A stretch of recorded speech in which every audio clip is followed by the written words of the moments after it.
आज फार दिवसानंतर घराच्या बाहेर निघली मी, कारण की मला ATM मध्ये पण जायचं होतं. तर इथे बाळा ATM ऑपरेट करते आहे. तिला फार आवडते ATM मधनं पैसे काढणं आणि ऑपरेट करणं. आणि ते ATM पण छान क्लीन होतं. आम्ही बाजाराजवळ आलो होतो. तिथे एक नवीन बिल्डिंग बनली आहे. त्या बिल्डिंगमध्ये ICICI बँकेचं ATM होतं आणि तिथलं प्रीमायसेस पण फार छान होतं. इथे दिसतच असेल. आणि झाडं पण छान असे लावले होते.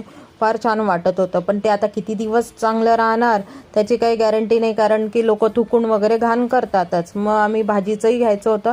भाजीचं घेतलं, घरी आली, स्वयंपाक बनवला. त्यानंतर बाळाला फटाके फोडायचे होते आणि मग आम्हाला फटाके पण घ्यायचे होते. तर ते सगळं घेऊन मग आम्ही घरी आलो.